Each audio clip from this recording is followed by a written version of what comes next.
Bienvenidos a Negocios con Valor del Colegio de Contadores Públicos de México, donde cada semana abordamos temas relevantes en la voz de especialistas con orientación, consejo y análisis para mantenerte a la vanguardia.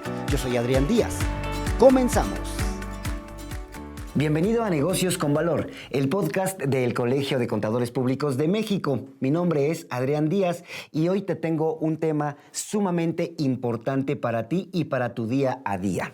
Aunque no lo creas, hablar de las consideraciones del presupuesto de ingresos de la Federación 2025 tiene implicaciones en ti y, por supuesto, en todas y cada una de las cosas que puedas hacer justamente a partir de este momento y en un futuro.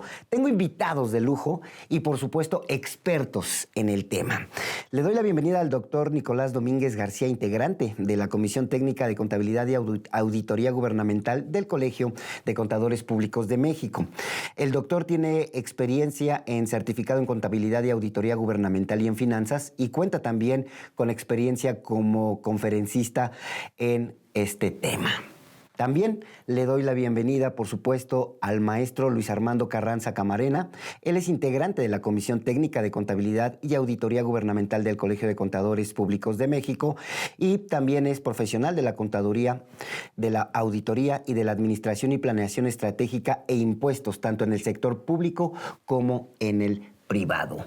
Doctor, maestro, bienvenidos, por supuesto, a Negocios con Valor. Muchas gracias por estar con nosotros. Gracias. Gracias. Gracias a ustedes por estar con nosotros y a ti que nos estás viendo y escuchando a través de las diferentes plataformas. Quiero empezar el tema. Quien levante la mano, por supuesto, empezamos a desmenuzarlo. Hablamos de un ley de ingresos, hablamos que del presupuesto, que cuánto dinero debe de entrar, pero quiero que la gente, que tú que me estás viendo, sepas qué es justamente la ley de ingresos. ¿Quién empieza? Bueno, la ley de ingresos, gracias, es la parte fundamental de la cual el Estado pretende hacerse llegar de recursos para administrarlos a un presupuesto dedicado a garantizar los derechos de los ciudadanos. De esa manera, el Estado previene de dónde va a obtener esos recursos. Doctor Nicolás, necesitamos una ley de ingresos robusta este 2025, necesitamos una ley de ingresos diversificada. ¿La tenemos o no la tenemos? ¿Cuál es su perspectiva al respecto? Mira, esta ley de ingresos para este año no prevén nuevas contribuciones, ¿sí? Y muy sencillo, el gobierno estima, es una estimación, obtener ciertos ingresos por ciertos conceptos. El primero, por impuestos. Ahí como ciudadanos debemos contribuir al gasto público federal, al gasto público. ¿Y cómo lo hacemos? Pues a través del pago de impuestos. Este es un impuesto, estos son ingresos del gobierno por los cuales no hay una contraprestación. Son punitivos, son tributarios, son obligatorios del ciudadano. Pero también hay otro tipo de ingresos que tiene el gobierno. Cuando nosotros como ciudadanos vamos a tramitar un pasaporte, por ese pasaporte pagamos por ese servicio, una licencia, ¿no? Pero también por alguna actividad, extracción de minerales, extracción de ciertos bienes públicos, pues las empresas pagan por esos conceptos. Pero también el gobierno estima, aparte de estos ingresos que les he comentado, pues también un déficit en estos ingresos. ¿Y cómo lo va a cubrir? Pues lo cubre a través de un financiamiento. Por supuesto. La Ley de Ingresos de la Federación 2025 proyecta justamente ingresos por impuestos de 5.297.812 millones de pesos. Y lo dicen que no va a haber o no se va a gravar nuevos impuestos, maestro. ¿Cómo está usted viendo esta proyección? ¿Se puede, no se puede? ¿Llegaremos a la meta? Uno de los temas importantes es la recaudación fiscal en el país. Justo es una excelente pregunta, ya que como lo manifiesta el doctor, Efectivamente, no se previenen nuevas condiciones, nuevos impuestos, ¿no? Pero ahí dicen, me dices el qué, pero no me dices el cómo. Yo creo que dentro de estos cómos, dentro de esta, yo sí considero que el país sí requiere de una reforma fiscal. Sí requiere. Una reforma fiscal que esté encaminada primero a fortalecer esas facultades de comprobación que tiene el SAT, ¿no? Porque bien es cierto, o sea, todos tenemos la obligación de pagar, pero también es cierto que no todos pagan, ¿no? Ese es todo un tema. Yo creo que el SAT tiene un hándicap ahí muy, muy importante para poder lograr esa recaudación, que esas metas que se han propuesto de esos 5 puntos y tantos miles de millones de pesos, claro, se recauden a través de ¿qué? Pues del ISR, que es de nuestros el famoso impuesto de la renta, que y es el que más de cabeza, ¿no? Sí, y el que más recauda, y le sigue el IVA, digamos, luego el IEPS. Digo, son los 3 impuestos más importantes de lo que se recauda. Los más populares. Pero son los más importantes de alguna manera, son los en los que se fragua la mayor cantidad de ingresos. De recaudación del gobierno. Sí, en esos 3 impuestos básicamente. Los demás no porque no sean importantes, pero son coadyuvantes a la recaudación. Pero el hecho de que esté planteado el reconocer, el saber que se van a lograr esa recaudación, tiene aparejado en ello ciertas acciones que están vinculadas a evitar la erosión de esa base gravable, digamos, las acciones BEPS. Y esto tiene que ver también con evitar temas de lavado de dinero, temas de defraudación fiscal. O sea, todo ese fortalecimiento que debe de llevar la autoridad tiene que ir encaminado a lograr esas metas, digamos, ¿no? Y eso creo que es para mí una parte importante y sobre todo algo que creo que es trascendente: el abuso del contribuyente por la simulación en el negocio. En el sí. negocio, claro. Y esto tiene que ver con algo también. Hay un artículo que es el 5A, por ejemplo, y el 69B. Esas son acciones que la autoridad las califica de un tema de simulación de negocios. Y creo que ahí es donde debe de fortalecerse mucho ese tema. Doctor. Sí, aunque para esta Ley de Ingresos 2025 el gobierno en tema de ICR prácticamente no se mueve la cifra con relación a 2024, pero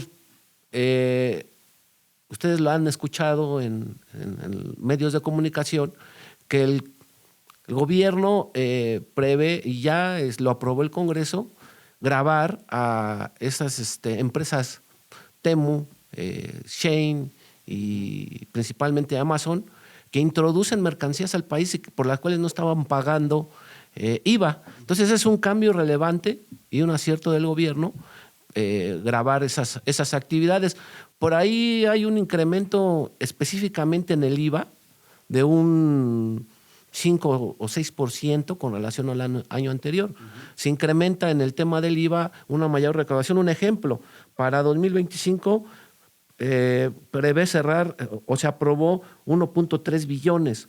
Para el año de 2025, 1.5, casi 100,000 millones de pesos. Entonces, ahí está el impacto de esa reforma en gravar en IVA a estas empresas que introducen mercancías al país.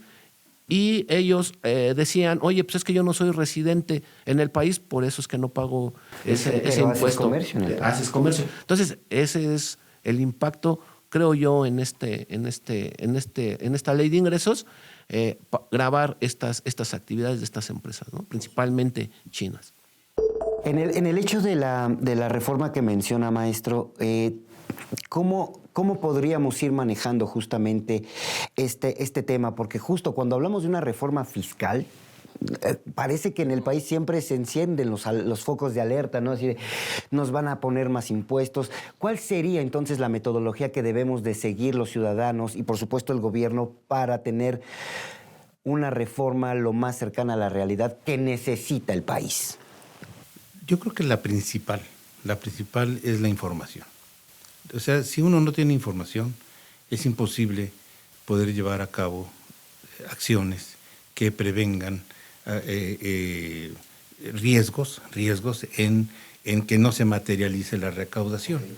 De ahí que la autoridad, dentro de toda esa información que tiene, habría que llegar a hacer una reforma inclusive hasta constitucional. ¿A qué me refiero? Me refiero a lo siguiente. Nuestras leyes, como lo previene el doctor, en el caso, por ejemplo, de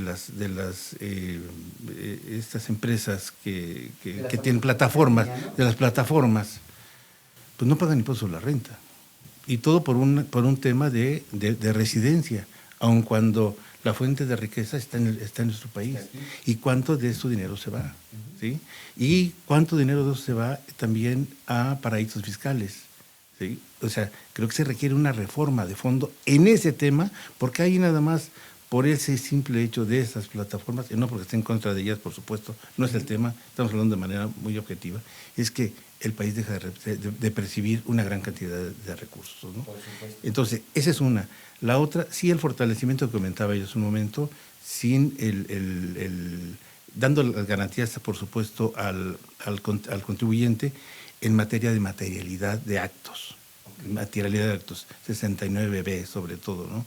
Por ejemplo, un tema al contribuyente hoy por hoy, la autoridad, a través de estos mecanismos del 5A de razón de negocios o de materialidad en cuanto al 69B, hay una cantidad impresionante de requisitos que de alguna manera deberemos de reunir para demostrarle a la autoridad que sí llevamos a cabo el acto y que sí no es un acto de simulado de negocio, ¿no? Yo creo que esa es la parte fundamental en esa reforma que tendría que ir ahí. Por supuesto. Gracias, maestro. Doctor, dígame una cosa, no todo es recaudación de impuestos, no todo es ICR, no todo es lo que tenemos que pagar los ciudadanos también. Usted lo mencionaba muy bien, ¿no? Cuotas, aportaciones de seguridad social, derivados de contribuciones de mejoras. Es decir, ¿qué otros puntos importantes debemos de empezar a deshebrar justamente de esta ley de ingresos y que justamente debemos no solamente de mencionar, sino de analizar un poquito más a fondo, doctor? Un punto importante en la ley de ingresos es el endeudamiento que obtendrán para cubrir ese déficit entre los ingresos y los gastos. Se habla mucho del incremento de la deuda en los últimos 6-7 años. Para una cifra, se prevé cerrar con 17.4 billones de pesos como deuda de sector público. Esto es gobierno federal, Pemex, CFE, banca de desarrollo, incluyendo ahí la deuda IPAB. Pero prevén ellos mantener para los siguientes para el 2030, un 51% mantener estable la deuda. Sin embargo, hay analistas, el sector especializado, que hablan que van a llegar a 2030 con un 60% del PIB. No sé si sea malo, les pongo un ejemplo, China tiene por ahí del 85% de deuda con relación a su PIB. Entonces tenemos que cuidar y estar muy al pendientes de esta deuda pública, ¿no? Que ha venido creciendo. No es malo, pero sí impacta en la ley de ingresos y se incrementa. Digamos que hay que vigilarla y hay que mantener cautela en el tema. Exacto, en el tema, pero sobre todo aprovechando este foro, sí ha habido comentarios con relación a las premisas que utilizó la autoridad para elaborar esta ley de ingresos. ¿Cuál es el crecimiento del PIB? ¿No? Ellos prevén crecer de entre el 2 y el 3% el siguiente año. Y organismos internacionales como Banco Mundial, OCDE, Fondo Monetario Internacional, algunas encuestas, el Banco Bilbao Vizcaya y algunas encuestas de Citibanamex prevén un crecimiento de entre el 1.5% y el 1%. Pero ya en estos últimos días se ha hablado y han bajado hasta el 0.6% de crecimiento. Entonces, ese es un punto que debemos de estar al pendiente porque vean la diferencia entre el criterio de la autoridad y el sector privado en sus estimaciones. Ese es uno, ¿no? El Producto Interno Bruto. Otro tema que pues también estamos muy enterados por medios de comunicación, pues es el tipo de cambio.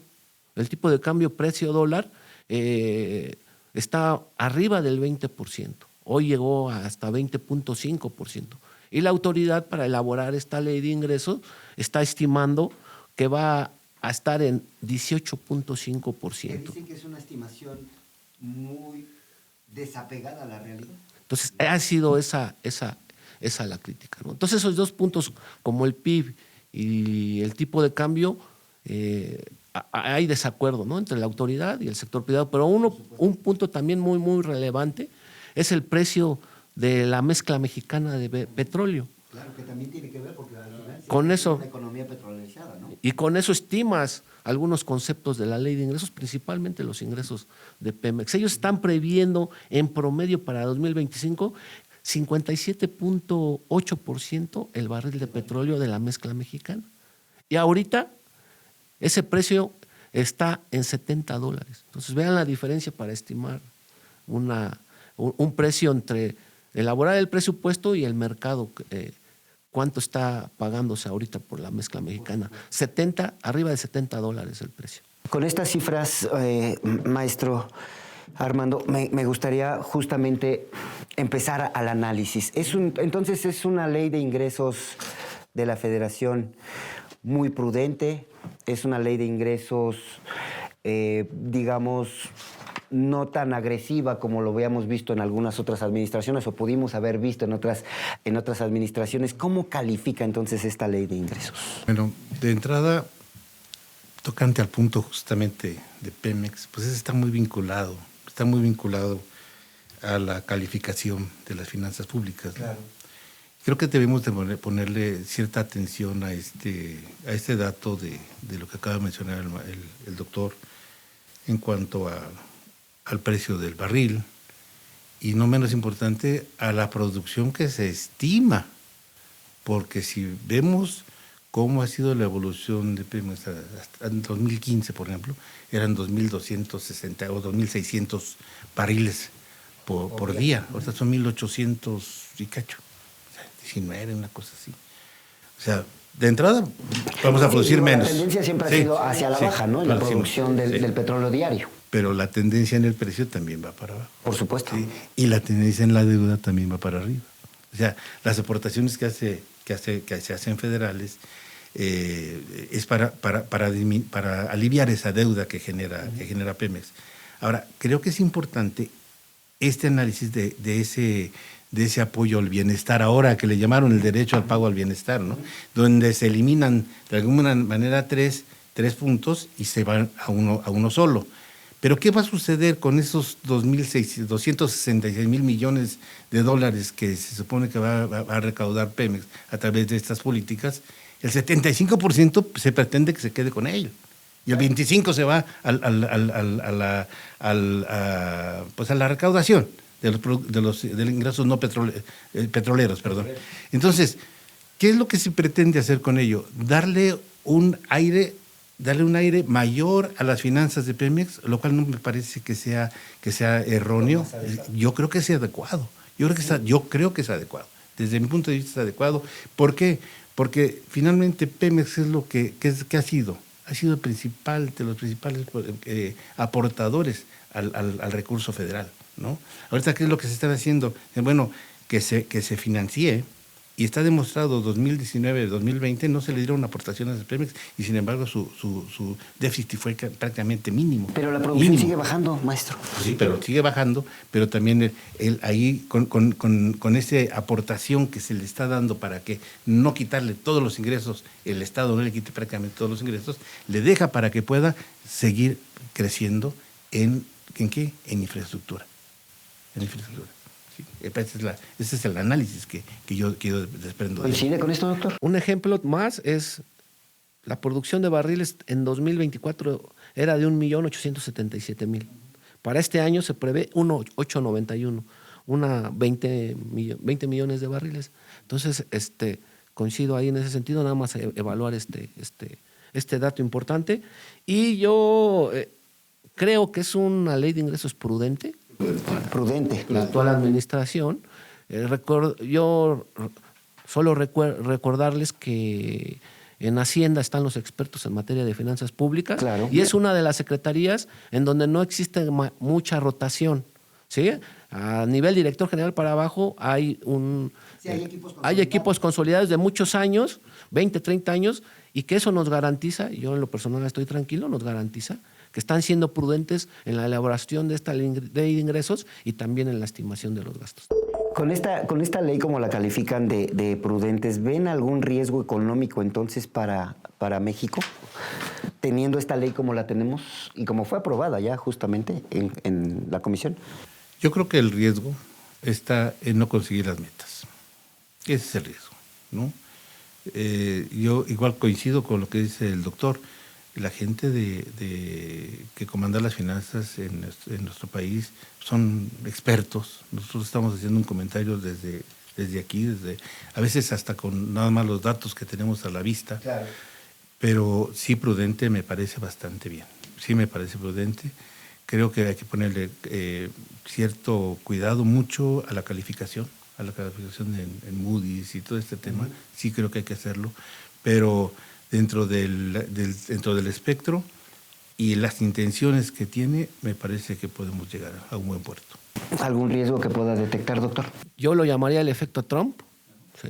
Que prevé gravar el 25% a todo lo que provenga de nuestro país, pero no solo hay, recordemos, no solo hay empresas con capital mexicano, con capital nacional, hay empresas con capital internacional y que se han venido a establecer aquí por las condiciones que se daban en nuestro país. Entonces, no solo vas a tener una guerra de aranceles con nuestro país, sino con todo el mundo, porque hay empresas de todo el mundo establecidas en México. Entonces, ahí veo una situación que tenemos que cuidar porque va a incrementar el 25%. Y recuerden que exportamos de México por ahí arriba del 70% a Estados Unidos, nuestras exportaciones son arriba del 70%, ¿no? Entonces, si ese 70 arriba del 75%, por ahí 74 de cifras, que mercancías provenientes de México se graban al 25%, pues ¿no? Nuestras exportaciones tendrán un impacto, ¿no? Y no solo, reitero, empresas mexicanas, sino a nivel mundial, que han venido a establecerse en nuestro país por las condiciones que se le dan aquí. Por supuesto. Maestro, abrir las fronteras a nuevos comercios podría también ayudar a una ley de ingresos mucho más fortalecida, ¿no? En los próximos años, evidentemente, sería quizá uno de los caminos que podríamos ir tomando. No solamente, me queda claro que el TEMEC es parte fundamental de la economía nacional, pero también yo recuerdo, por ejemplo, en administraciones pasadas, incluso la de Enrique Peña Nieto, se hablaba mucho de crear estos famosos polos de desarrollo, ¿no? Estos famosos polos en donde, aprovechando que no estaba de moda la palabra nearshoring, ¿no? Sino la geolocalización, ¿no? Pero ahora ya más popularizado como el famoso nearshoring, hablábamos justamente de estos polos de desarrollo ya en otras administraciones. Si bien el TEMEC es una parte fundamental, creo que ya es momento de empezar a voltear a otras partes del mundo, cosa que va a pasar, pero que lleva mucho tiempo para poderse aterrizar. Mira, maestro. Yo coincido en que sí, México debe abrirse más todavía, definitivamente. Había una pregunta hace un momento, el tema de la deuda, por ejemplo. Si el deber no es el problema, el tema es no tener para pagar. Exacto. ¿No? Entonces, yo creo que es parte fundamental de lo que debemos de hacer, abrir nuestras fronteras más. Es cierto que el tema China es un poco complicado y escabroso porque lo hemos sabido, o sea, ellos nada más lo que hacen es vender, para no comprar. Entonces, como que no hay un equilibrio, dijéramos, en ello. Pero como dice el doctor, o sea, no es nada más el único país. Hay otros países que creo que podríamos incorporar a este gran núcleo de hacernos de flujo, de efectivo, para poder ir creciendo. Y una parte fundamental creo que en esto es la continuidad en el proyecto. Continuidad en los proyectos da una razonabilidad de una visión de Estado. Sí. Una visión de Estado tiene que estar fraguada en el qué voy a hacer no ahorita, ni mañana, ni pasado. Sí, los famosos 40, planes. 50 años. Los planes de desarrollo. Planes de desarrollo, pero planes de desarrollo que realmente tengan esa secuencia, ese seguimiento, esa continuidad. Porque cierto, o sea, nadie nace sabiendo. En el tránsito puede haber algunas consideraciones, y en esa evaluación de riesgos, por eso es tan importante ahora el tema de la evaluación de riesgos. Claro. Es lo que nos permite tener el plan A, plan B, qué hacemos aquí, si pasa esto, si pasa aquello. Pero en esa medida es como los proyectos se van fraguando.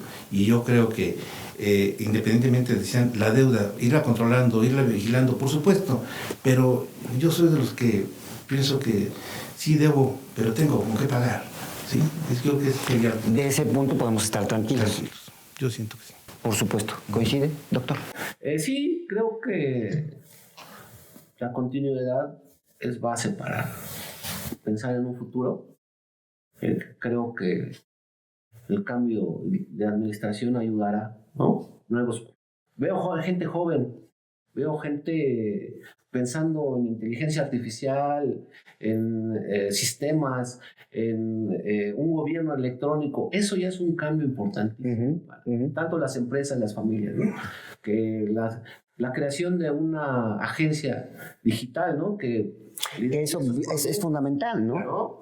También la Secretaría de Mujeres, ¿no? Importantísimo, la Secretaría de Tecnología y que sustituye al entonces CONACYT, ¿no? Entonces eso es importante. Y también la creación de una agencia anticorrupción, ¿no? Y de apoyo al buen gobierno, que ya tiene, al menos en su nombre, apoyo al buen gobierno. Entonces eso impacta, ¿no? Y obvio, en las políticas públicas. Yo lo resumiría justamente como políticas públicas que vayan dando certeza, ¿no?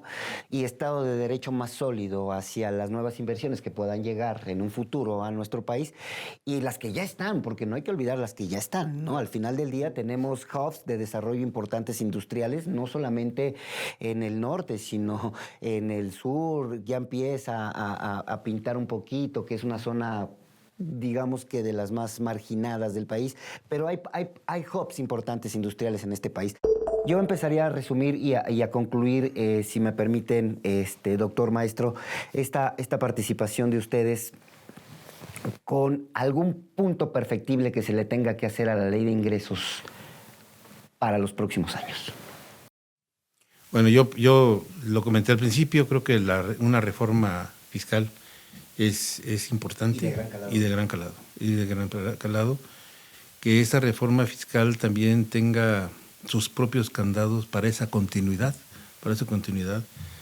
Estas reformas que se están haciendo ahorita para el tema del lavado de dinero son fundamentales, que se echen a andar, que sí funcionen, ¿sí? Sobre todo en lo que ahora esta ley de antilavado previene, ¿no? Ese compliance penal, fiscal, o sea, está interesante.